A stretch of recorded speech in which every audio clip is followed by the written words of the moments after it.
Week two. So we've started off the session by establishing some support networks. That's great. I think that's going to be really helpful to you as you work through your studies, work through the subject. Now let's get down to the nitty-gritty. Let's get down to grappling with the subject's starting point, the foundation on which we'll build through the session, and that's information society theory. Let's start right at the beginning. Good place to start. What's a theory? Why are we interested in theory? Well, a theory is simply a way of understanding the world. It's a way of understanding events. It's a way of understanding social change. And we can compare theory with what's actually happening to see if the theory is in fact useful. Because if it isn't useful, if it doesn't reflect reality, then it's, the theory probably isn't much good to us. Okay, so what people tend to do is come up with theories and then test them against reality, compare them to see if they help to explain what's happening around us. And this is what we'll be doing in assignment 1, essentially. So first of all, you need to understand the theory. Okay, so information society theory has evolved over 50 years, the last 50 years or so. And it's evolved as a way of understanding and explaining changing social and economic patterns. So some talk about so I'm going to do this quotation marks thing, the information society.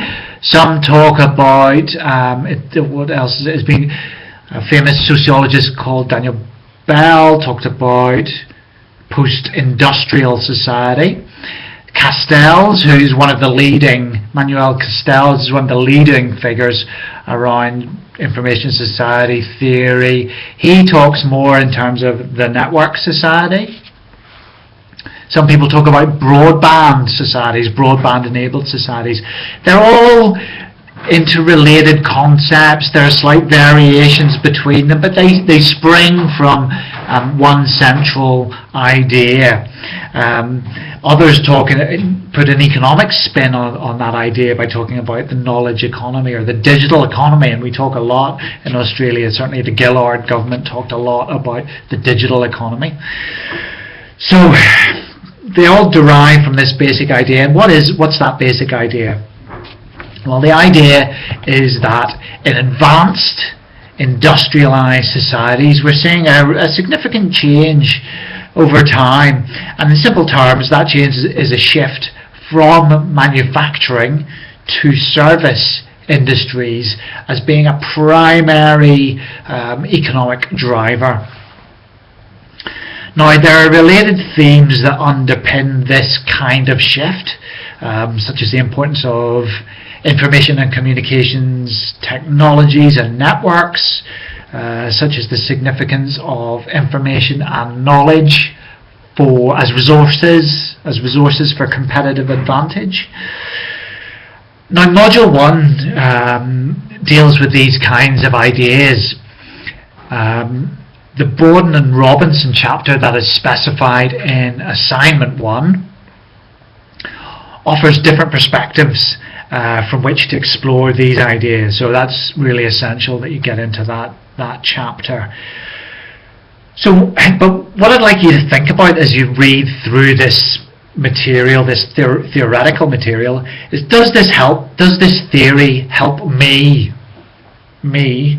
you, to understand what's happening around you, what's happening around us? So take a look around. Take a look around. What's happening around us? What's happening to manufacturing in Australia? Over the last couple of years, what have you been hearing about manufacturing in Australia? Take car manufacturing, for instance, which is a big part of the manufacturing sector. How well is car manufacturing doing in Australia? Think about the things that you do every day. Think about the things that you use every day. The items, the artifacts that you use every day. The car you drive, the clothes that you wear, the computer that you're using to listen to this audio recording. Where were they made? See what you can establish about where they were made. You might find some trends if you start to think about that. Next big question. Are information and communications technologies of increased significance? Well, are they? For you, in your everyday life, does ICT play a significant role? Has that role increased over the last 5 years, the last 10 years? In what ways has it increased? What are the trends in terms of how ICT embeds itself into your daily life, the pattern of your daily life? Okay, have a think about that one. Next big question.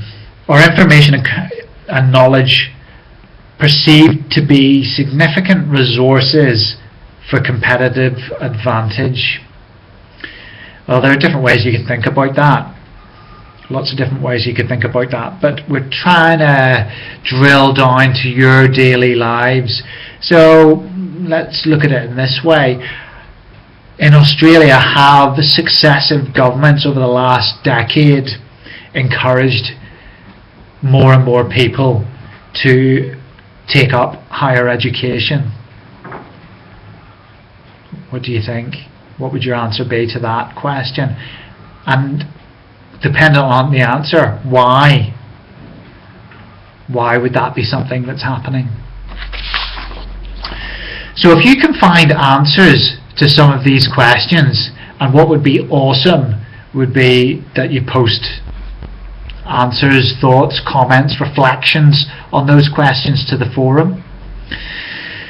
But if you can find answers to some of those questions, then what you're doing is you're beginning to test the value of information society theory against the empirical reality of your own lived experience, your own lives. Okay, an empirical, okay, fair enough, it's an academic sounding word. Empirical just means observable, whereas we're talking about theory as a sort of abstract idea, and then we're trying to compare that theory against what's actually observable, and I'm asking you to compare it to what's observable in your own lives. So if you do that, if you ask yourself some of those questions, find responses that relate to your own lives, then I think you're testing information society theory. And what you're going to do is build out from your own life to a more holistic social perspective in assignment 1 when we start talking about Australia. And if you're not in Australia, I know we have international students within the cohort. If you're not in Australia, have a chat with me, because you can shift the setting for the assignment to your own location. Okay, so get your thinking caps on.